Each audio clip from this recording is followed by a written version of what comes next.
so glad you're a little naughty.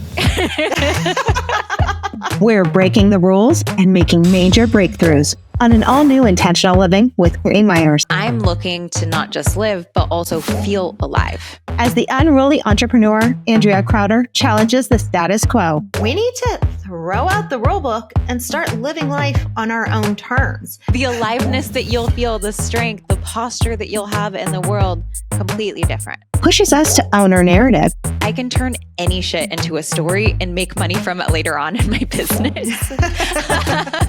And face fear with a healthy dose of hell no. Stay focused moving forward. If you feel strength, if you feel energy, if you feel power, game over. On an all-new Intentional Living with Courtney Meyers. Welcome to Intentional Living with Courtney Meyers, a podcast dedicated to those seeking a more fulfilled and purposeful life through thought-provoking conversation, spiritual exploration, and authentic connections. The intentional movement has begun, and if you found yourself here, you are a part of it. Intentional Living with Courtney Meyers starts now. Hi, Andrea. Welcome to Intentional Living with Courtney Meyers. I am so honored to have you here today and have a conversation all about breaking the rules, because I know that is what you are an expert in. So welcome. It's my jam. Thank you so much for having me. Yes. I mean, you have lived your life by breaking the rules, essentially, not following the shoulda, woulda, couldas in lives, what like we're supposed to do, what is scripted for us. And I think as a society, like we all kind of fall into that trap. We do what we're supposed to do. And that leads to lives that are unfulfilled. That leads to lives that are inauthentic, leads to lives that just like, I don't think a lot of people enjoy to live. And I think there's a missing piece here. I think we need to throw out the rule book and start living life on our own terms. Yeah. So how do we do that? That's a really great question. And I wouldn't say that we throw out the rule book, but I say we just start questioning it first as a general step. Like, I hate this analogy, but we don't always have to throw the baby out with the bathwater, right? We can start with something. And so my first step is, why do we do this, and is it useful? And when we start with that question, it changes everything. And then the next question is does this give me energy or take my energy? Because I'm starting to look for, especially I'm 41 now, I'm busy.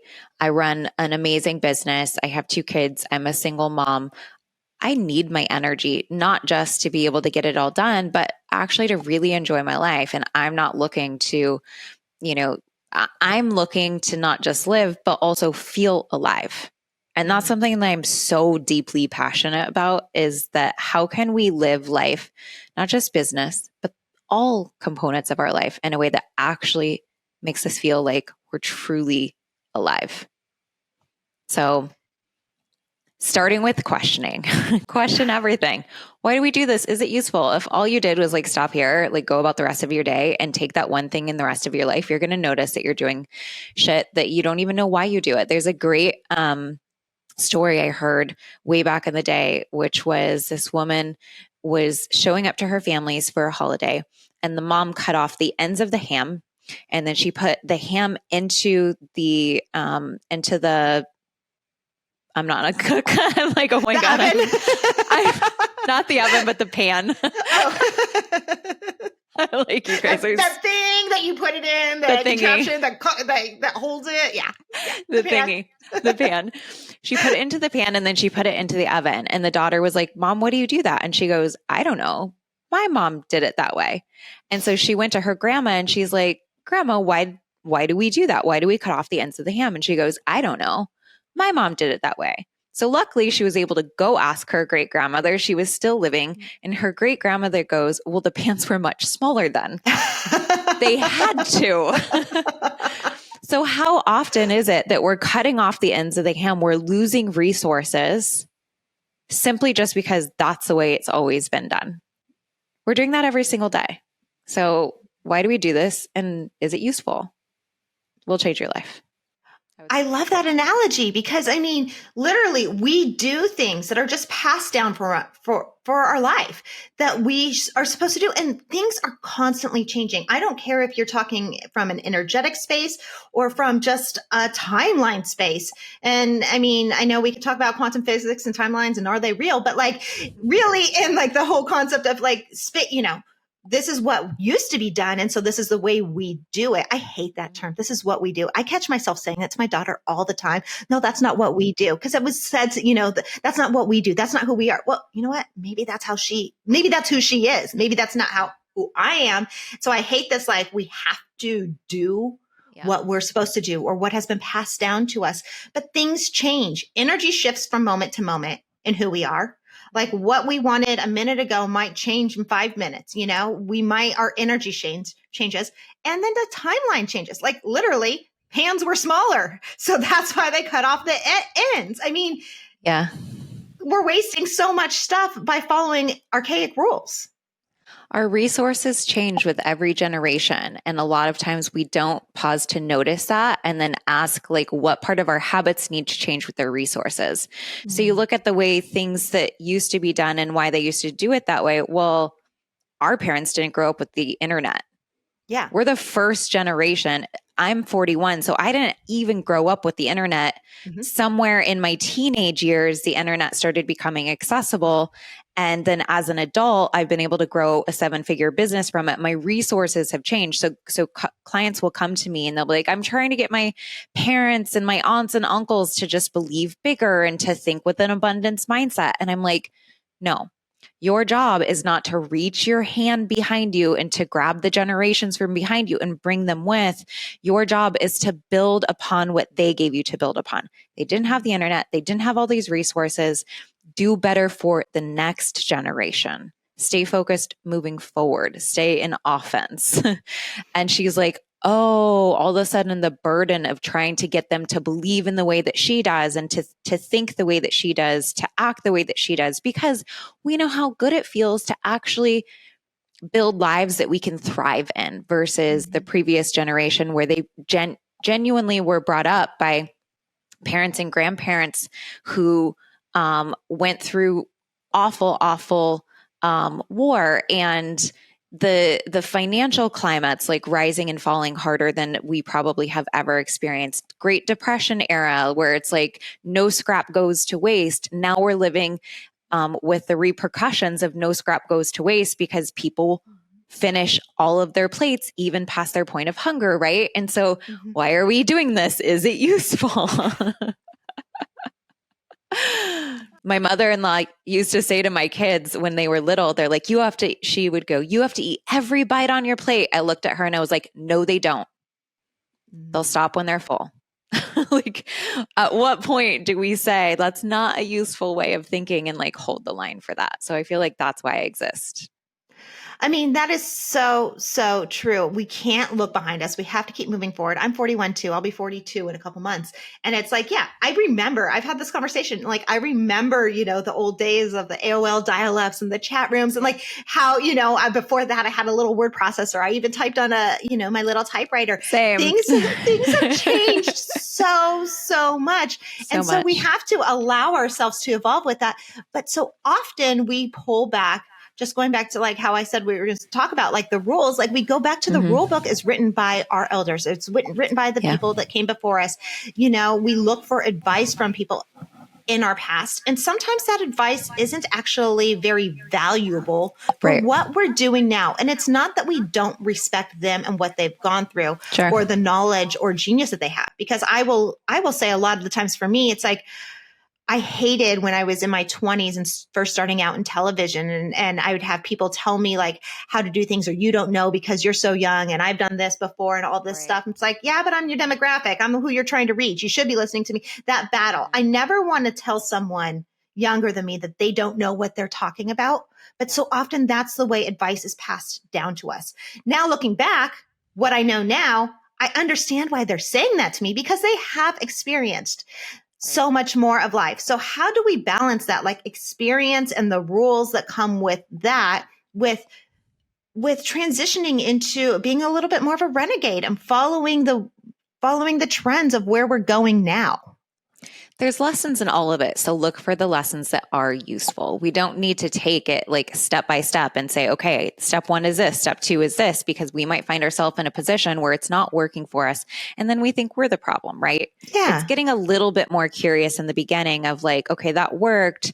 And then here's the filter that I run it through for myself is if I imagine having done it, does it feel like an increase of energy or a decrease of energy? So I had a client not that long ago who was saying, Andrea, I'm afraid to get on social media. I don't want to be seen. I don't want to be heard. And so we were working on fear of visibility. And so I'm trained in rapid resolution therapy. So we found this memory from when she was really young where she was like singing in the middle of a room while a bunch of company was over and dad was like, shh, right? We don't do that.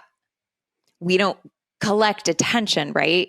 Because at some point in time, that could have compromised safety.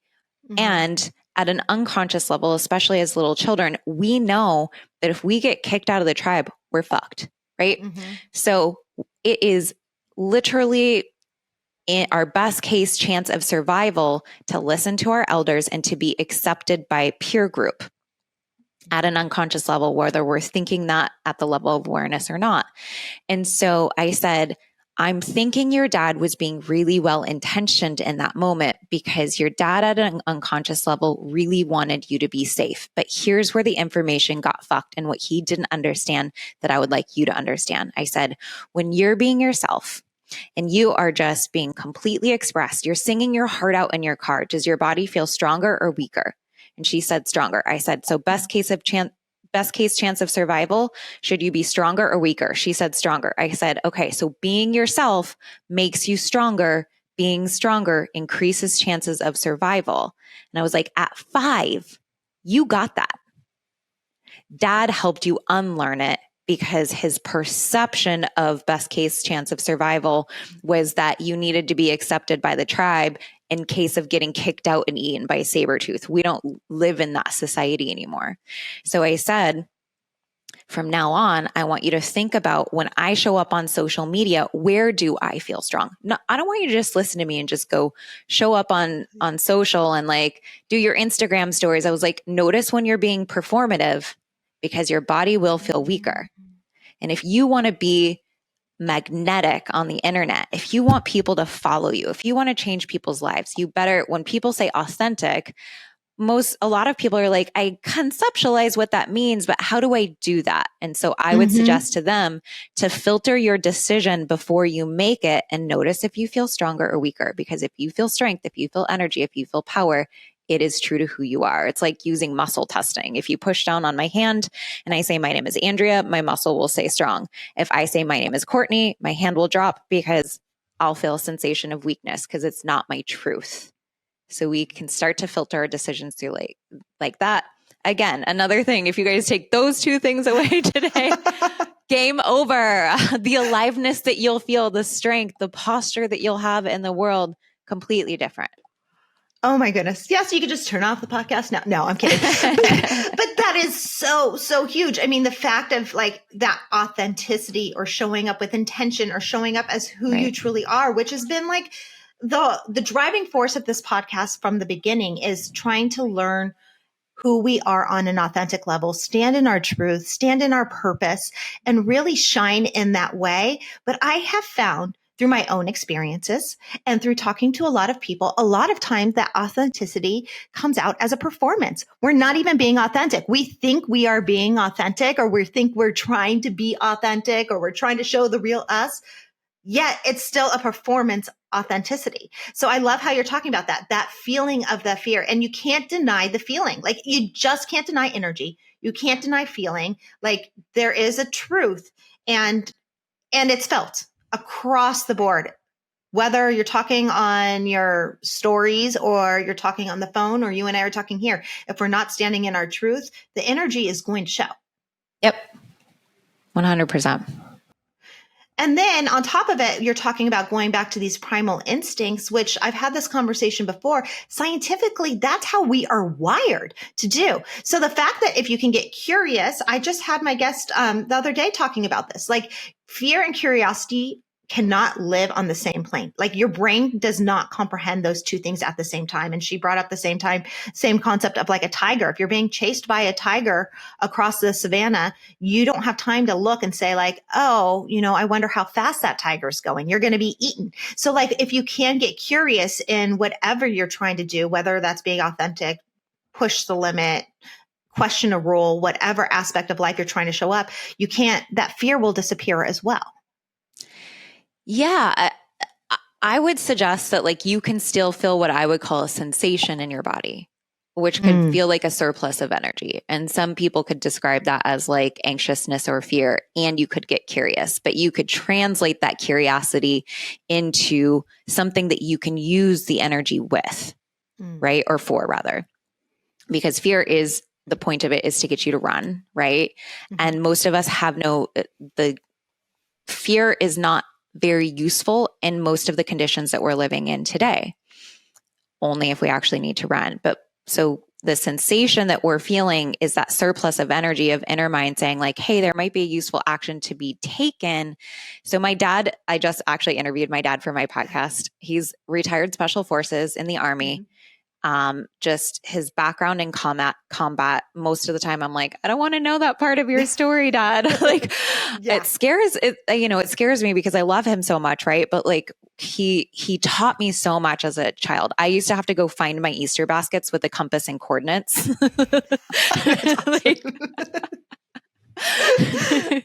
So we'd be delivered this piece of paper with pencils on it, coordinates and a compass, and then we would hopefully find our Easter baskets. Oh my goodness. I would so fail at that. Right. So you learn quickly because you're motivated, right? Highly motivated by reward. Yes.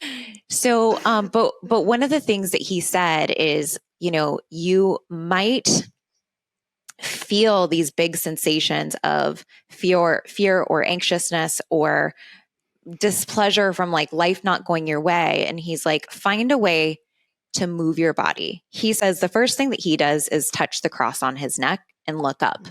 And at first I was like, is that like a sign of faith? And he goes, no, it's just moving your body. Of course, you could look up and you could like reconnect to your faith, but that's not what it's about. It's literally about breaking the habit of being in freeze mode. And then as soon as you look up, you're starting to get a little bit of motion, a little bit of momentum. And then the next step is make peace with the conditions that you're in, meaning to have the thought it shouldn't have happened or it should have happened in any condition creates stress and pressure in the body that we have nothing to do with. Because if you were in a car accident when you were 7 years old and you were thinking it should have never happened, your inner mind is going to think it's possible to stop it from having happened. I'm 41. It's not very useful for my inner mind to give me all this energy to prevent me from having been in a car accident when I was 7. So that's why the emotional response of trauma oftentimes has harder effects on people than the actual initial trauma itself. And he said, so he would always say, make peace with the conditions that you're in. And I would say, just accept what was, which would be saying it should have happened. Or if it didn't happen, it shouldn't have. Doesn't matter what you actually wanted. Right? Because then again, that stress response can be reduced. And then as the stress response goes down, you can ask a better question. So he would say, start with what you know.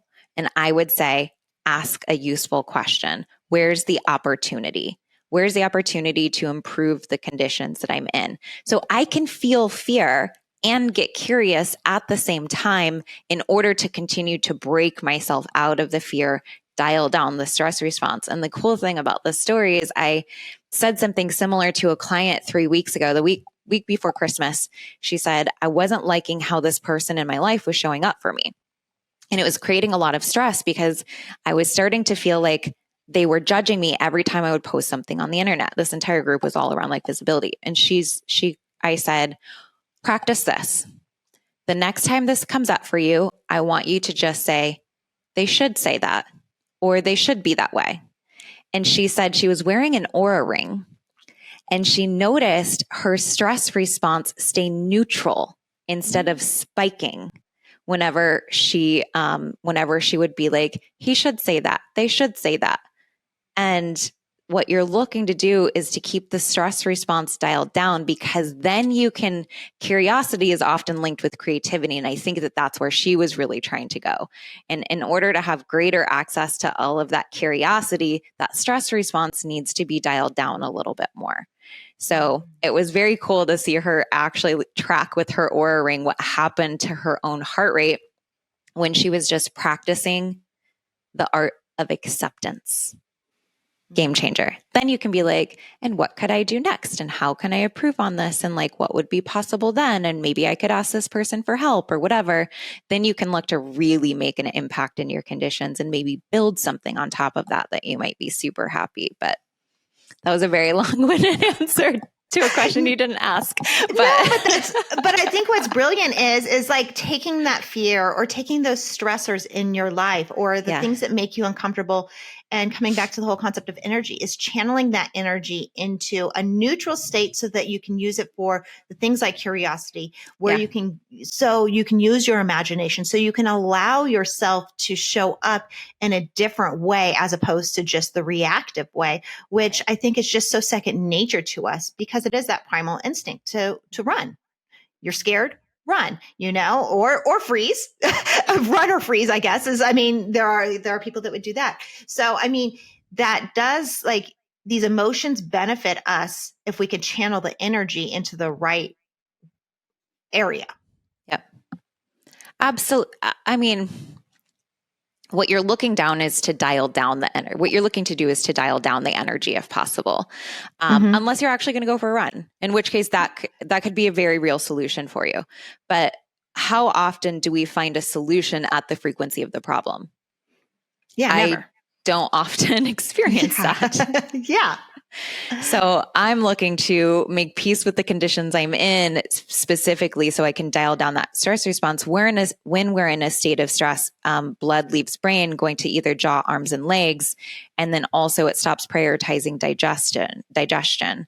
So I'm thinking like more blood staying in my brain is going to keep me a little bit more creative and intuitive. If we're just going to step into common sense corner, like Tony Robbins always says, I'm like, everyone who's like, no, pressure works really well in business. And I'm like, if it's your kink and if you don't fear it, okay. But that's not how most people are experiencing pressure. Most of the time, blood leaves brain, going to jaw, arms, and legs, making you faster, be able to bite harder, but also dumber. And I'm not saying where that's useful anywhere in today's culture. Wow. So you actually think you want to come more from your brain when you're in fear, you think, than in your gut. I want to get what I'm saying is I want to get the blood back to the right places. Mm-hmm. I want the blood to remain in my brain. I want circulation happening in my digestive system, because that tells me my body is in a state of neutrality instead of fight or flight.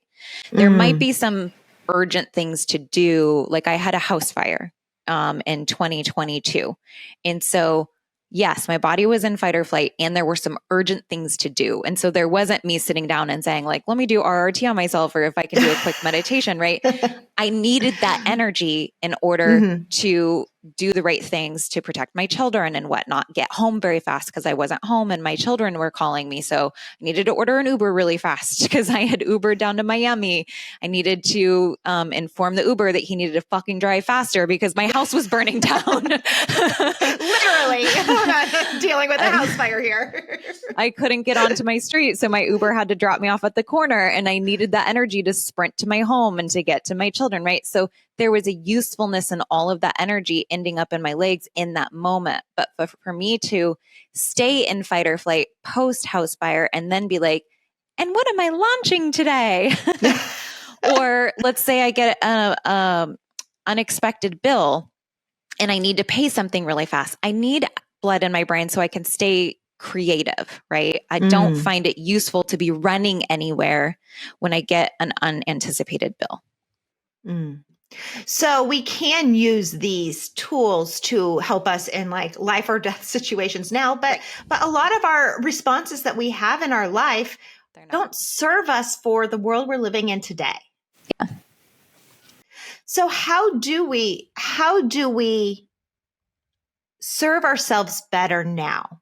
What is the best way that we can show up in service of how we are going to excel most in this world, if we're not following the rules, if we're not falling on these primal instincts, how do we evolve into the people that flourish in today's society? Emotional regulation skills are the key to everything you want. Mm. Everything. So whatever that looks like for you, I'm trained in RRT because it was useful to me as a patient at one point in time. And then I was mesmerized by the effects of it. I walked in, I was trying to let go of some anger of a past event that had happened so I could heal a relationship in my life. And I did all of the things. I did the breath work, the sacred rage, the, a lot of people say go do those rage rooms and stuff like that. So I would take one of those pool noodles that little kids learn to swim with. And I would just beat my patio with it. And I'm just trying to get all of the energy out of my body. But it was like playing a game of whack-a-mole because the event was connected to trauma and my inner mind didn't know how to just let it go. Mm-hmm. Right. So the emotion of it stayed super present with me and it was creating conflict in my current relationships where it didn't really need to be.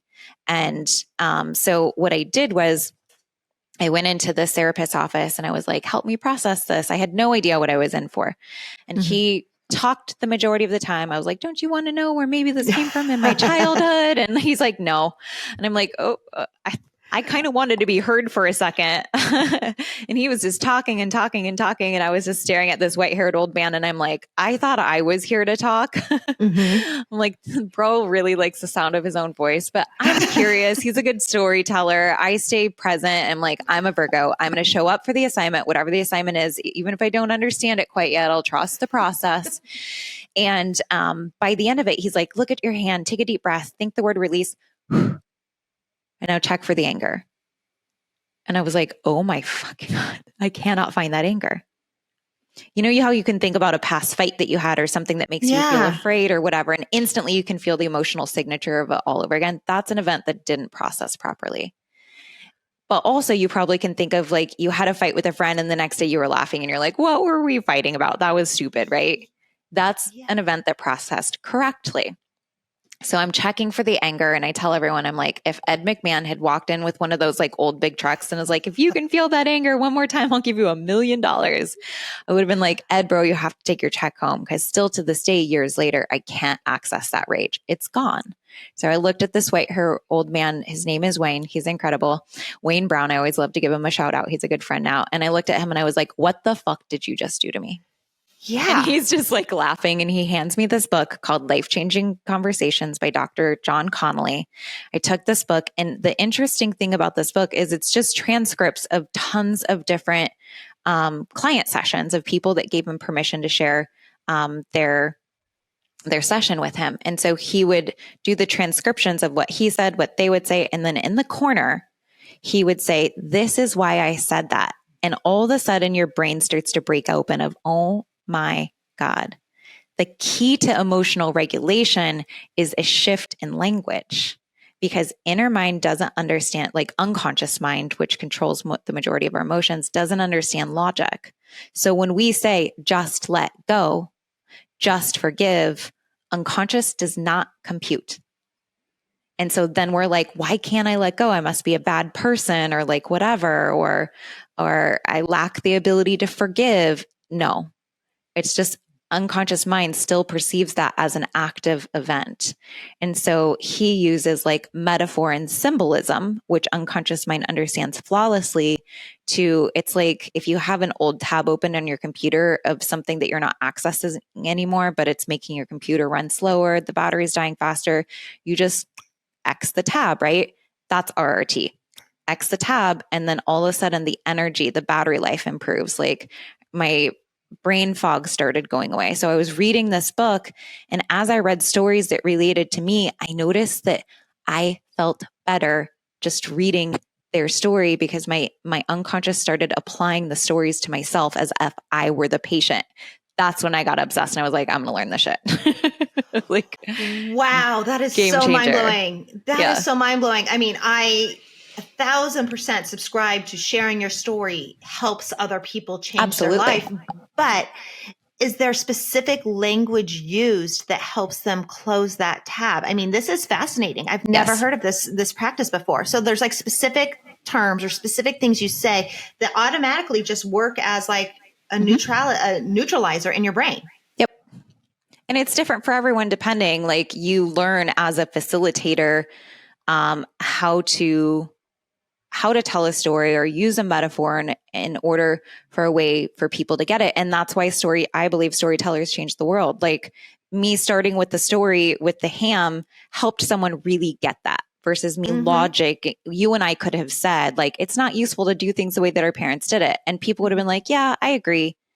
But when I said it that way with the ham and the tip and the ends, and I'm like, we're losing resources, people are like, I get it. It's different, right? It settles differently in your body. And so you learn to use metaphor very specifically to kind of unlock things in people's minds. And like the training is obviously very vast, but it's fascinating. And I think, honestly, I think everyone should take it. Like I'm not an affiliate. I'm just like such a huge believer in this modality. As a mother, I'm such a better mother because I can say things differently for my children. I'm a better friend. I'm a better partner. Like I've been recently dating after ending a 20-year marriage a couple of years ago. And the guy that I've been dating is like, whenever you say something to me that you think like I could do better, he's like, I never receive it as you're telling me to do something different because it would make you happier. I always feel like she wants the best for me. And it's in my best interest and I would feel better and I would gain something out of it by even just like listening to this perspective. And like, that's the power of RIT, ladies. Wow. Change your man, a new way to change your man. But no, I mean, it sounds like this is like a brilliant communication skill that is really untapped. Truly. Because, I mean, I am a storyteller. I come from the world of storytelling. I talk about this all the time and it drives me crazy because there's a lot of people out there that teach about marketing or serving your clientele. And they're always like, no one cares about your story. No one cares about what you have to say. They only care about their problem. So you have to solve their problem and then you can tell your story. And I'm like, no. I ghostwrite books. And I think I don't know if it's a difference between the male's perspective and the female perspective, because I hear that a lot from men, but females say it too, especially in like the marketing community. And I disagree wholeheartedly. How many times do we get transformed by being taken into a good story, by feeling seen because someone else has experienced something we have? You're going to connect and move the people you are meant to connect and move by telling the story of your life authentically that connects with them. And if you're not for them, that story might not connect, but it's all through that communication process. And I think we are doing a disservice by saying, no, we only need to focus on people's problems and how you fixed it. Like, to me, that doesn't land. I am just like, okay, bros, step into common sense corner, as Tony always says. A story causes an emotion causes a behavior. Is that not what we're trying to do when we're selling? Right? Just watch commercials. At what point in time do they not tell a story? I watch like the Matthew McConaughey. Is it like, is he doing commercials for Cadillac or something like that? Oh, yes. Yeah. His Lincoln. Yeah. Lincoln. Thank you. Yeah. And I'm just like, yeah, I might need one of those. Right? Like, it's a story. And that's where I come from. I come from television marketing. Like I created promos and trailers for you name it, some of the biggest shows on television for a long time. And it always goes to the story. But it's really funny because I always worked with men in corporate. And I worked a lot on women's talk shows and things like that. And they always wanted to sell this piece or this or that. And it's like, no, you have to allow yourself to go there. And even I'm thinking about a lot of people online that are saying these things. They are men in marketing. Like, this is not a bash on men, but like there is a communication style that we need to bring more into it by that emotional connection. That is exactly what it is in everything in life. Here's what I would be willing to bet money on. I'm saying like, I'll put 100 grand behind this statement. Like I would be willing to bet that if you look at the front end sales versus back end returns and total of customer service complaints by somebody who is just like getting people in and getting people in and getting people in, I bet you they have an astronomical amount of refunds and customer service complaints because they didn't tell the story to help the person understand if that product was truly for them. Me, on the other hand, I lead with story, and we get maybe like 5 refunds a year of someone saying like, oh, I think I bought the wrong thing for me. Or they'll come back and they'll be like, should I already bought that? I forgot because they bought it twice. Because I'm so emotionally invested. You sucked them in twice. Oh my goodness. Why is that? Why do we shy away from sharing our story or being seen or finding that vulnerability? Because there's so much courage, in my opinion, that it takes to show up and share that real vulnerable self and tell your story. Sometimes there's shame, sometimes there's embarrassment. There's so many different things and we shy away from it. Mm-hmm. There's so many reasons, and it depends. It's like a person-to-person thing, but a lot of people connect vulnerability or imperfection to weakness, and we can't get 100% score on a test as a human being. And so to think that there's even a possibility for what we could conceptualize as perfection doesn't exist in the human experiences. And so just like think practically about this for a second. Who do you trust more? The person who's got it perfectly all along, or the person who fucked it up along the way and then found a super potent truth? I'm going to trust the person who's fucked it up along the way because I know I have too.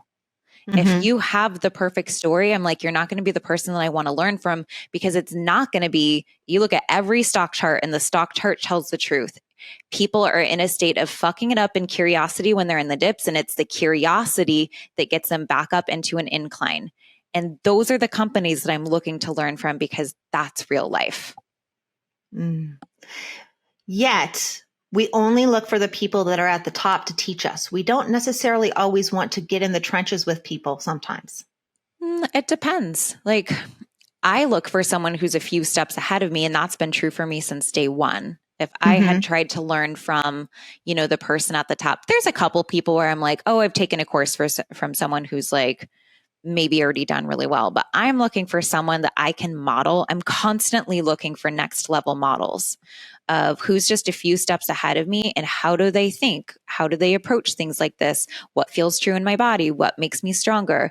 So that like next level model I could look into like playing a little bit of pretend character energy with them and see if I can make that useful and for me to get into the next steps. And I think that that's why the coaching industry is so powerful and so explosive, is because that's what we're all doing for each other. We're giving each other the next few steps. And if people look for those like next level models, your belief system that it will work for you will increase. If you're constantly looking for someone who's just way, way far out in front of you, all of a sudden the perception is that's too much for me to do, and I probably can't do it. So you're more likely to go into freeze mode than actually start to take some action. So how do we find that mentor or that coach that really resonates with us? Because there's a lot of people, there's a lot of coaches. You're talking about the coaching industry. It's very saturated. There's a lot of people out there, and there's a lot of people that say they have all these accolades and do all these things. And most coaches that I see aren't really sharing their pitfalls unless they're really at the top. Most people are just saying, like, oh, I'm so great, I did so that. Like, so how do we find the right person that resonates with us, that is honest and truthful, and that will really help us? Because we can be duped by a lot of false promises. I say, okay, last year, in 2022, as I mentioned, I had a house fire. And so my ex has extreme PTSD. He hasn't been able to help me with the restoration. And now I'm looking at a complete restoration project of a house, and I don't know shit about construction. And so I'm constantly like, I don't know if this is going to make me or lose me money, right? And what happened is that over the course of time, because I was so afraid to make a decision that was going to come at an expense to me, that it was inevitable that it came at an expense to me because the project took so long. So when I looked back and I looked at like the indecision, how many months out did it put this project? And then times the number of months based off of the mortgage of my house sitting empty. And I looked at it and I was like, holy shit, I was afraid to make a decision that might have cost me 10 extra grand, and it already cost me 64,000 extra dollars of my house sitting empty. So I'm good now with making a wrong decision because I can turn any shit into a story and make money from it later on in my business. I have a story where I tell people like the first like group coaching thing that I ever did, nobody signed up, but I had 2 people volunteer and I ran it anyway. I made $0 in the first group coaching thing that I ever did. And I have told that story for the last like 11 years. And I can't tell, I couldn't quantify how much money that story has made me at this point. So I say, make the decisions so much faster, be okay with the fact that they don't all work out because you can monetize all for good. And, what's most likely going to happen is the indecision is going to cost you money anyway, because time costs us money at a certain point. It costs us energy, a lot of different things. Now, on the other side of that, check in with your intuition. If no matter what, I was good. If my friend Amanda Francis asked me this one time years ago, she goes, if money were no object and nobody would get mad, what would you want? Mm-hmm. And when I wasn't looking through the lens, if this would make me money or if this would prevent pain or increase pleasure in a relationship, and it was just like, where's my desire?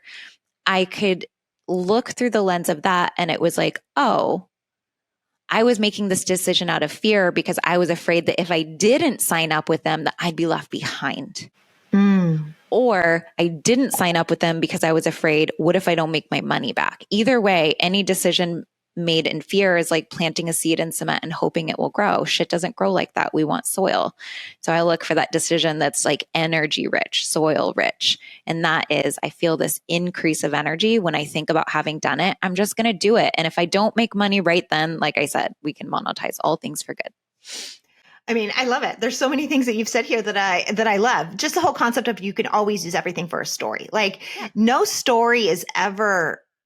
one ever wants to hear the story of only rainbows. Like you have to have those ups and downs. You have to be able to share that to really get the positive, the feel good ending that we all want, that we're all looking for. But also the whole point of just like making decisions and looking at your desires. Take all these other factors out of it. Like what do you really want when you take out the things like money or what someone's going to say or think or do? You know, those are things that we can't always control. Those are the uncontrollables, but we can control how we feel. And that comes back to that energetic state. Does it make you feel good or does it deplete your energy? We're not Energizer bunnies. We don't have an endless source of energy for every single moment of every single day. We have to actually monetize that more so than the outside things that we think are feeding us. Exactly.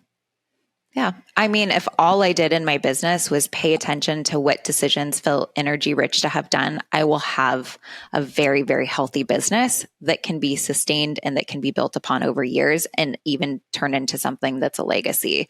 And my mantra for my business is I want a business that has longer legs than I do. So at some point in time, I'm going to want to stop and I want my business to be able to keep running. So I make the decisions based off of how can my business keep running. I love Zig Ziglar because homie's dead and he's still selling CDs. And I'm just like, if Zig can do it, I can do it. Let's go. But that is, I mean, coming back to, I love how you keep talking about storytelling and everything you're doing because I come at things from that perspective myself. And if you really think about that, the best stories were written God knows how many years ago that are still being sold. I mean, they're still teaching The Great Gatsby in school. They're still, you know, we still talk about Fitzgerald or Jane Austen. Like we still talk about these things so many years past. So like we want to create that energetic space, that whole story of our life, not just the moment and the transaction. I think that's where we're finding that distinction is like, is your life transactional or is your life emotionally driven and full and embodied of ups and downs? That's a great, great question that I think most people aren't even pausing to ask themselves because we're so much of our life is automated, right? Like, well, we're kind of told what to want, go to college, get married, have kids, do it in that order. If you didn't do it in that order, like probably going to hell, like whatever, like, you know, And we beat intuition out of our children. And I think if I did anything right by my children, it was I taught them to trust themselves over me. And as adults, I started learning in my 30s, really, how to start trusting myself over other people. I hope that my children and their children will just do that automatically from the beginning. That's one of the biggest things I preach is let's give our children the gift of their intuition and trusting themselves and following their spirit and their own path so that they don't reach their 30s and 40s and have to go through these crises or have these conversations that we're having like on this show that that don't have to go through anxiety or the who am I moments in life because it was beat out of us. So many of us have not been allowed to trust our own hopes, dreams, desires, spirit, intuition, whatever that is, because we follow the shoulds of the world or what we're supposed to do, or we follow these rules. That's coming back to the rules. We follow the way things are supposed to be. Like, I don't think college is for everyone. I went to a great college. I wanted to go to college. I was the first in my family to graduate from college. It was wonderful. I had a great platform, but I'm not a person that's going to preach that college is for everyone. It's not. Right. I had my children or I had my daughter before I was married. That's okay. Things happen, life happens, and that's okay. And we have to allow ourselves permission to follow our own unique path as opposed to just be stuck in this box of how life is supposed to go, as opposed to cutting off the ends of the ham and sticking it in the oven like that, Exactly. I mean, that's why my brand was called the Unruly Entrepreneur, and we spell it Unrule. Yeah. Because it's all about taking off the old patterns, the old conditioning. I was laying in bed and people are like, sit down and work. And I'm like, I never get any of my best ideas when I'm actually sitting down and working. And I was laying in bed and I was letting myself watch Netflix and I was watching old Charmed episodes. If you guys have ever seen that. Yes. the witch sisters. Yeah. And one of the sisters goes, what's the alternative, Harry? And I was just like, alternative. Wouldn't it be cool if there was an alternative school for the unruly entrepreneurs where it was just all of the people that were just shunned for doing things differently when they were younger and saying you're bad because you didn't get the straight A's and you couldn't sit there. All the poor ADHD kids were labeled as bad or resistant or whatever. And I'm like, but what if there was a place where it was yes, I'm so glad you're a little naughty. Come over here. This is where you belong, because we're the ones who think differently. We're the ones who questions. We're the ones who drive the conversation forward. And we actually do move humanity in the right direction the majority of the time. Yeah.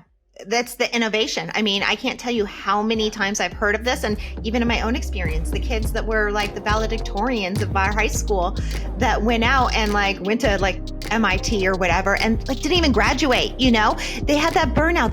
They weren't following their passion or their purpose. And I was that straight A student. I was that perfectionist. So that's not saying you can't succeed without it, but there has to be space for everyone. We have to allow everyone to follow the path, and the path is not going to be the same for everyone, and it's going to have twists and turns, and that's what makes this whole journey a beautiful story. Yep. Well, thank you so much for talking with me today. How do we work with you? How do we become a part of the alternative unruly crew and learn all this brilliance and learn to communicate? To me, the most mind-blowing part of this conversation was that learning to communicate in such a new and unique way. Yeah. So, I mean, my podcast, The Unruly Entrepreneur, I talk about this all the time. I can't talk about it enough. So definitely come hang with me and I will school you up for free over there on the podcast. And also I'll have to give you a link and we'll get a coupon code for your audience as well. But I have a program called Mantra Masterclass. And so it teaches you how to make useful mantras. So when people are like, I am worthy, a lot of people really actually have unconscious conflict around work. Yes. So it's they're trying to muscle through it and really believe it. And they're not resonant with a mantra like that. So I teach people how to use mantras that give you power, but as I'm teaching that about mantras, I do teach you completely about language in that. And it's like the perfect intro course for changing your language in a way that if you're a coach, especially if you're working with other clients, if you're a parent, or even just like being able to self-coach your own self, like I would definitely start there if you're looking to change the language. Oh my goodness, that's brilliant. Because so often, we do what we're supposed to do. We say the mantras or the affirmations, and they don't land. They don't work because we just don't feel it. It just doesn't work. Exactly. Yeah. So I love it. Well, thank you so much. I really enjoyed talking to you today. I can't speak now. My communication is off, but thank you. And I appreciate everything. And I hope to talk to you again soon. And that's it for today's Intentional Living with Courtney Meyers. Thank you so much for joining me. And thank you, Andrea Crowder, for the great conversation all about RRT, getting curious and really learning to change our life through our story. If you want to work with Andrea, get any of her courses or find her podcast, I'll put all the information in the show notes below. And as always, you can find Intentional Living with Courtney Meyers and Intentional Media on our website at CourtneyMyers.com. That's where you'll see our books, our courses, and everything else we have going on. And don't forget to like, subscribe, and share these episodes if you like them. I can't wait to talk to you soon. Bye.